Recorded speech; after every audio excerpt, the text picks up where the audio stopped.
And I had some other business with a manufacturer out of there of stuff that I wanted, some motivational stuff. But anyway, we used that one year, and it was in '89, and we gained 89 members that year, just by telephone calls. And we found the same thing you did, and no doubt you do, Cynthia. People you call many times, say they used to be a member and they didn't benefit from it. You try to improve that idea. Then there's other people that say, I said, well, why haven't you joined the chamber before when we'd make those calls? But we didn't hire professionals to come in to make the calls.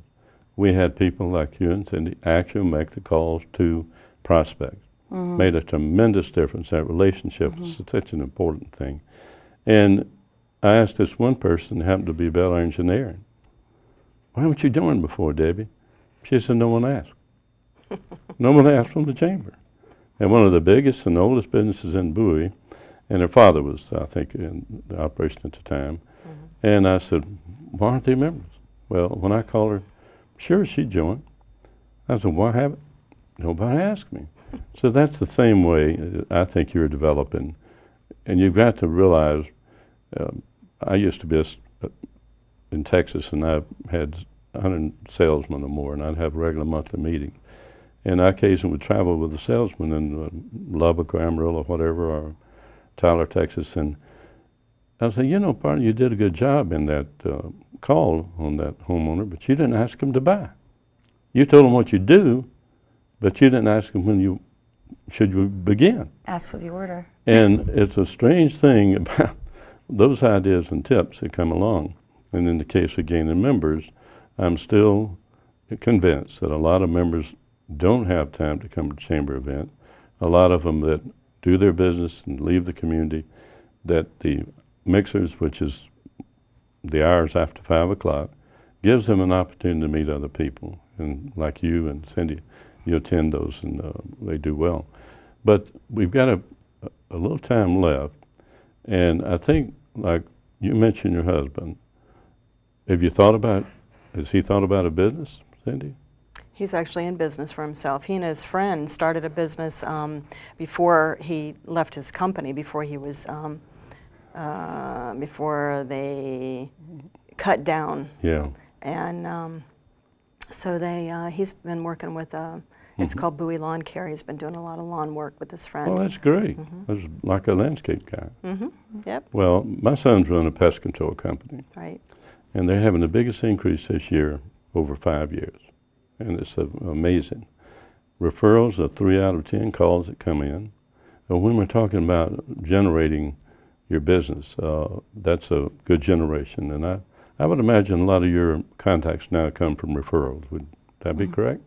Yes, and just, you know, kind of getting out there. I'm big on educating people because people, that's how they make good decisions for themselves, is by educating. So I do a lot of seminars and presentations and, yes, referrals, and it's just goes back to that being good to people and educating, and then so when they need help that, you know, I'm someone that they would choose. That's great. Well, you know, the interesting thing, I never feature my connections from my firm on Bowie Business Journal. I just never have.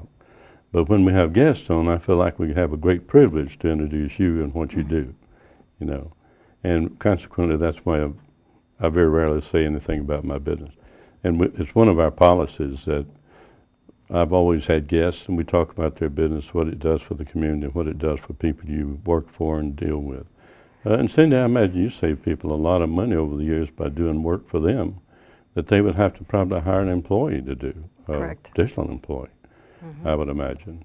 Not only the salary, but the workers' compensation, the health insurance, the paid vacation. And a lot of times when you have an employee, they're not always on task.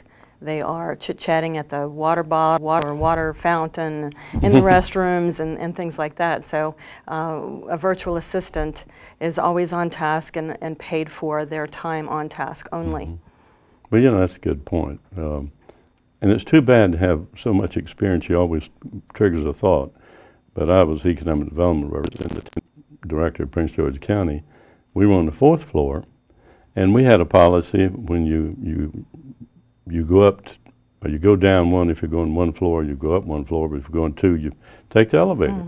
But I had some people on the second floor level under my thing. We had about, when I left there, they made 6 divisions out of it to show you how politicians like to hire people.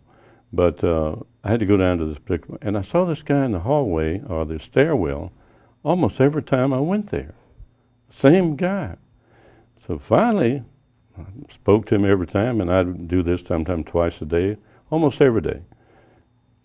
I asked my assistant, I said, who is that guy? They didn't know who he was. And I said, well, surely he works here somewhere, but he's always in the stairwell. And consequently, we found out exactly where he worked. And I talked to that supervisor of that area. They weren't under my jurisdiction. But I said, who is this guy? Oh, he's our money guy. He's an accounting type guy. I said, well, why is he in the stairwell all the time? He said, I didn't know that. I thought he was in his office all the time. So I don't know whether he was taking a break or what. But a lot of strange things happen in government. And that one we found out he wasn't in the stairwell much after that, so the supervisor probably found out why he was in the stairwell. He was goofing off, apparently, you know. We had people, Cindy, that there was, when I took over that department, we had one guy that published a book, a tennis thing once a month, did all his time there on the job, writing the stories in the tennis magazine, printing it on the county printing machine, and of course we stopped 2 things. We stopped him using our printing thing because they had to come to my office to get my assistant to give him a key. Well, he didn't do that but once. I said, you give your work to them and they'll get it copied for you. And it was that much stuff every time he did that. And he had a distribution in the Mid-Atlantic states, the mailing. He put it in the county mail also. So this guy we furnished him an office, we paid him, and I never did quite find out what he really produced or did for the county. But this is where we're coming back to employees, and we'll have to wrap up on this. But you know, employees are no better than their managers. And yet there's some employees that know how to manage their manager, as you illustrating there. But so when an opportunity presents itself to be more efficient and farm out things, it's a natural thing to do. Nobody, either, Alana, in this wrap up here. Fortunately, you've probably done a service to people and saved them a lot of money, or it may eventually make them a lot. The important thing is there's a lot of people that don't want to share things with people in your business. And if you've been fortunate to get people to do that, you're on the way and doing well. Anything else you'd like to say in our wrap up here? Believe it or not, we've gone 30 minutes.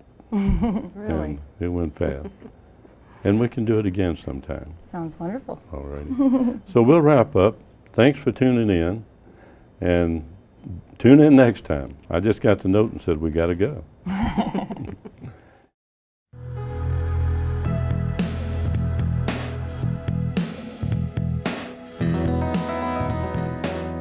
The Greater Bowie Chamber of Commerce presents the Bowie Business Journal, a program designed to keep our community informed about important business and economic issues.